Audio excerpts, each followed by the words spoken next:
All right, let's look at another exercise, and what this will actually be is this going to be a kind of a three-part video series, if you will, all using all of these same transactions.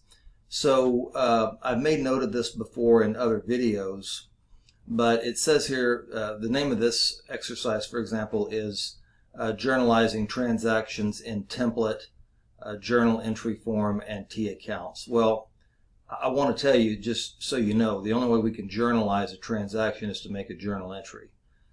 This little template thing that we've got here, and that's where we're going to start, so we're going to focus our attention, is very, very useful because it shows us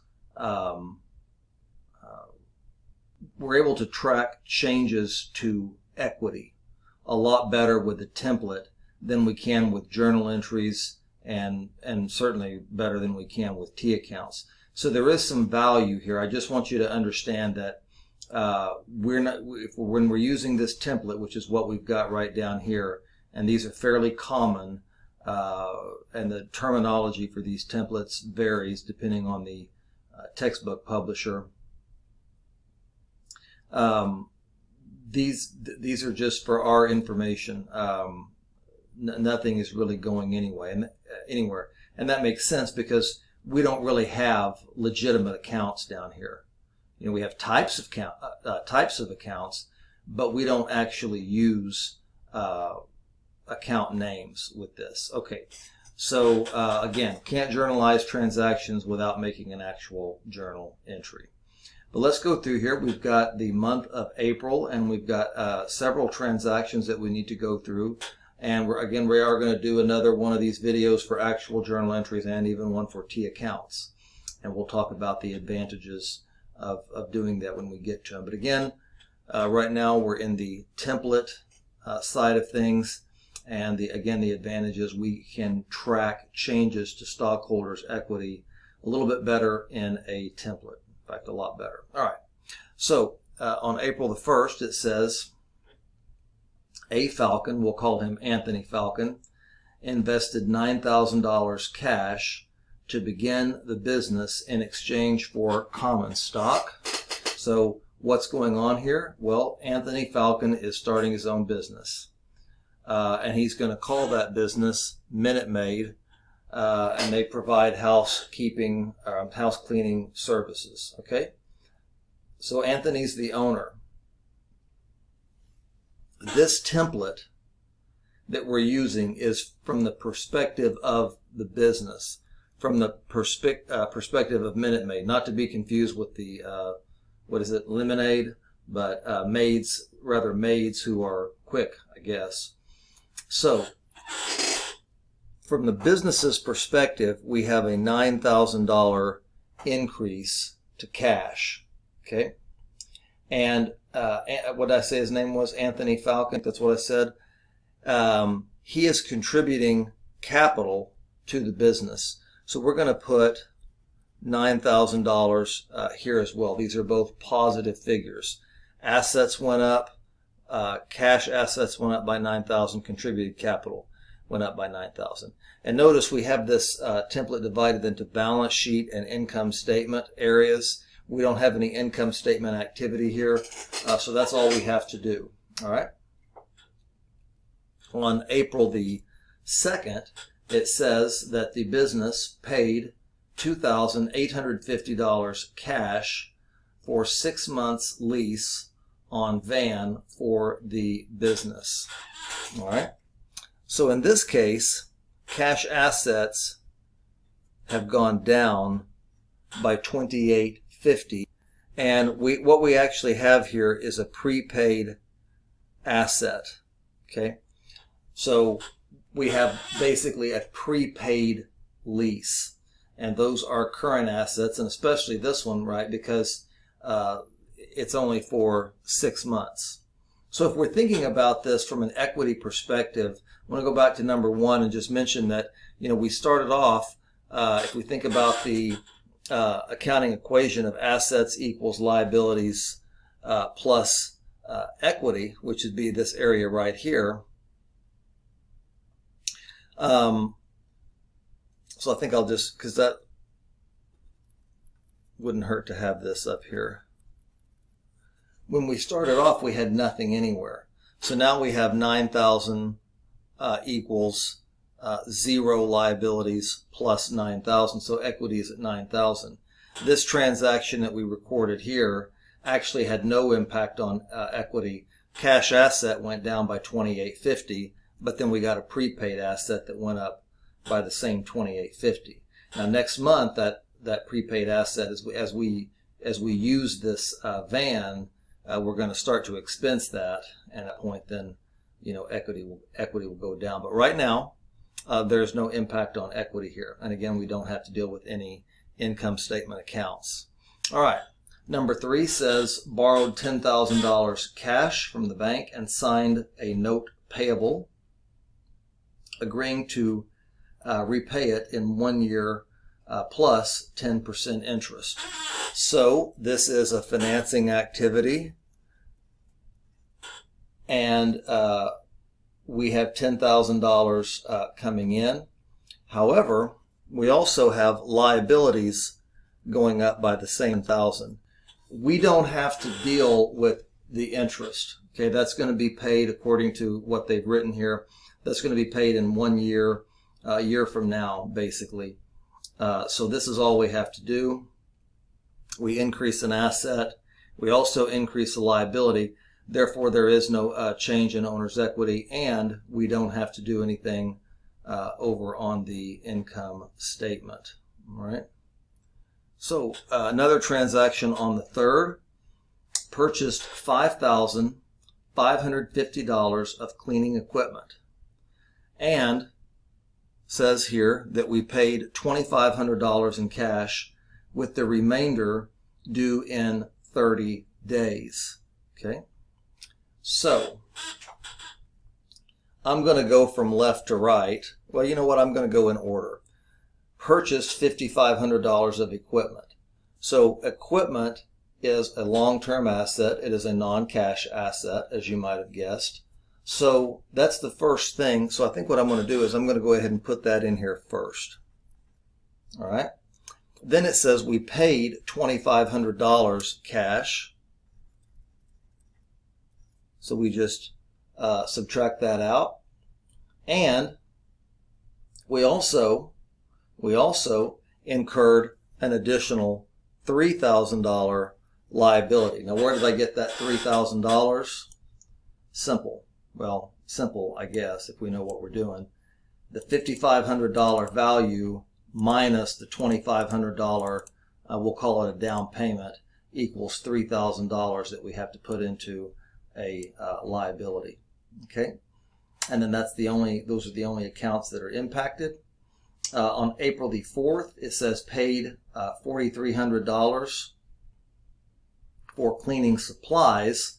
Well, this is actually another supplies are a non-cash, essentially a prepaid asset, and we expense them as the supplies are used, much the same way that we will expense this lease on the van as time passes.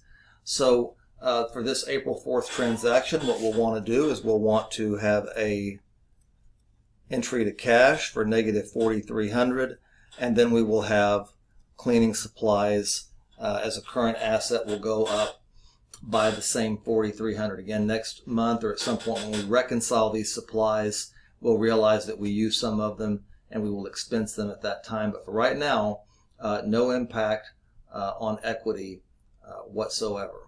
Okay. By the way, our equity is still 9,000. We had no impact here, no impact here, no impact here either. So if we net these two assets together, right, cash went down 2,500, equipment went up by 5,500. That's 3,000, and that matches the amount of the liabilities that went up, right? So no impact on equity, and then we have an asset that has gone down, but then another asset that has gone up. So again, no impact on equity, still at $9,000. All right. April the 7th, paid $350 cash for advertisements to run in newspaper during April. Well, there goes our $9,000 in equity right there. so we have an expense item here. So we got a lot more going on. Cash is going to go down by $350. Okay, nothing here, nothing here, nothing here. Earned capital is actually going to go down by $350. We don't have any revenues, but we do have expenses going up for $350, and net income is going to be down by $350. So let's think about everything that is taking place here. We have an expense that went up by $350. The fact that we paid cash for it has nothing to do with why, well, from an income statement perspective, it has nothing to do with why equity went down, right? But we have expenses that have gone up and no revenues to offset them. Therefore, net income goes down, all right? So that's one way that we could look at this. The other way that we could look at this was we could say, okay, assets, if we wanted to take a balance sheet approach, assets went down by $350. No other assets went up by $350, and no liabilities went down by $350. So this is a $350 hit to owner's equity. And if we're keeping track at home, our owner's equity is now $8,650. Okay, looks like we didn't do anything for a while. And then so we jump to April the 21st, and it says billed customers $3,500 for services performed. So because these services have been performed, we can book this revenue, but we have to do some other things as well. We billed the customers. We didn't receive the money yet, right? So we can't do anything with cash, but what we can do is we can recognize, hey, you know what? I've got a non-cash asset called accounts receivable for these customers, and that has gone up by $3,500. All right. That's also going to increase earned capital. It's also going to increase revenues. Don't have any expenses, and it has a $3,500 positive impact on net income. Revenues have gone up by $3,500, no accompanying expenses. Therefore, net income goes up by $3,500. Or again, the balance sheet approach, assets have gone up by $3,500. No decrease in another asset, no increase in liabilities. Therefore, earned capital also goes up by $3,500, right? And if we really wanted to think about it, we could say net income would flow into the statement of retained earnings, and no dividends have been paid out yet, so that would end up flowing over into retained earnings on the balance sheet. That's a bit heady for us at this stage in the game. We just kind of wanted to go through those things that are happening. So all increases here, and this has a positive impact on equity. So it was $86.50 before. We add $36.50 to that, and I believe we would come up with $12,150. We don't have to keep track of that though, not yet. All right. April the 23rd, paid $3,000 cash on account to cleaning equipment suppliers, and then they tell you see April the 3rd. All right. So basically, what's going on here is we're getting rid of $3,000 cash. But the positive is we're also getting rid of $3,000 in debt. Okay, so an asset went down, but a liability also went down by the same amount. Therefore, there is no impact on owner's equity. April the 28th, collected $2,300 cash from customers on their accounts. Okay, so we earned $3,500. But we only collected $2,300 so far. So let's see what happens. The cash asset has gone up by $2,300. The non-cash assets, specific as accounts receivable, has gone down by $2,300. This $3,500 is now $1,200 because we converted that account receivable into cash. So it meets the account receivable meets the definition of an asset, future economic benefit, right? So if we think about it like that, $2,300 of that future economic benefit is now here because we converted it to cash. So no impact on equity here. All right. April the 29th, paid $1,000 cash for dividends. All right. Dividends, just so you know, always reduces equity. So the cash asset has gone down by $1,000. Nothing here, nothing here, and nothing here. However, we do have a $1,000 reduction to earned capital. Okay. It has nothing to do with anything over here on the income statement. So we paid out $1,000 cash and we reduced retained earnings, or what they're calling earned capital, by $1,000, and that did reduce equity by $1,000. April the 30th, the first transaction says paid $1,750 for April wages.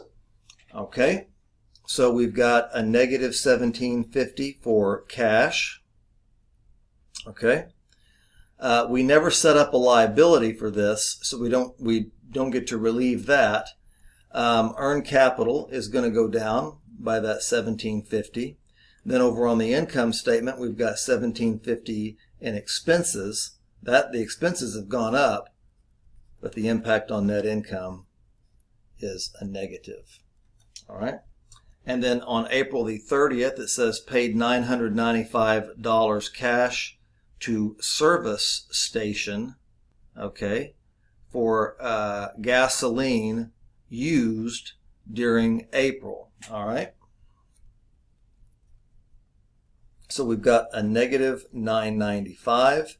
This is basically a gasoline expense. And it doesn't look like we ever set up a liability for it. So what we're going to do is pretty much the same thing that we did right here. We're going to hit retained earnings. This is, we're basically recognizing like a fuel expense, something like that. So this is an expense that has gone up, and then we have a negative $995 impact to income. So then what I guess they want us to do is tally all of this up, and so we can do that, I guess. The cash account is $9,000 minus $2,850 plus $10,000 minus $2,500 minus $4,300 minus $350 minus $3,000 plus $2,300, I'm right here, minus what is that, 1,000 minus 1,750, and finally minus 995, and that gives us a balance of 4,555. We do the same thing for our non-cash assets. I'll start right here. 2,850 plus 5,500 plus 4,300 plus 3,500 minus 2,300. So our cash has gone down, but fortunately non-cash assets have gone up. All right, and then liabilities. I'm just going to do this kind of in my head. The 13,000 minus the 3,000 is 10,000.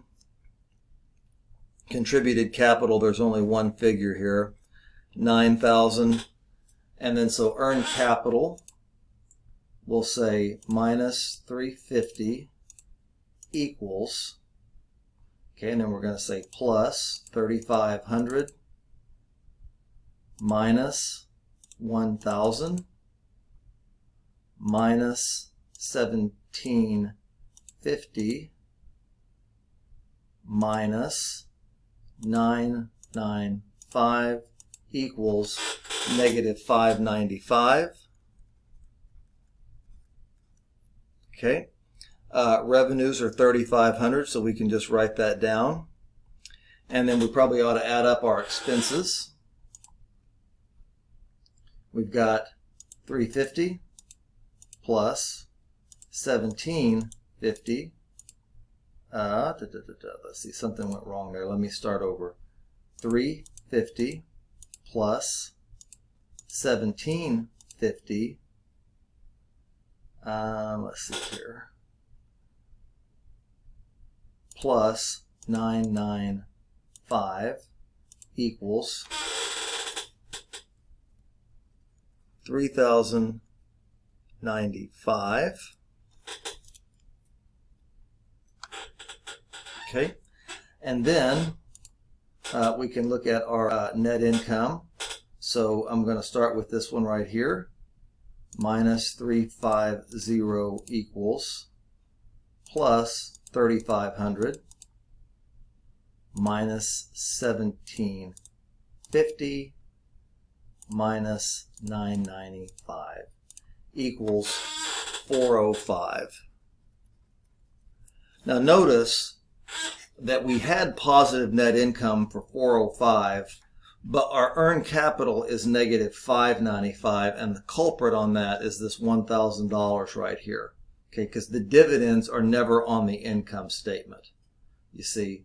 But what we're saying is this 405 flowed into the statement of retained earnings, but then we subtracted 1,000 from it, and so that's how we ended up with this negative number right here. So again, you can hopefully see, I know this video has gone on way too long, but hopefully you can see how beneficial these little templates are for understanding the impact on owner's equity.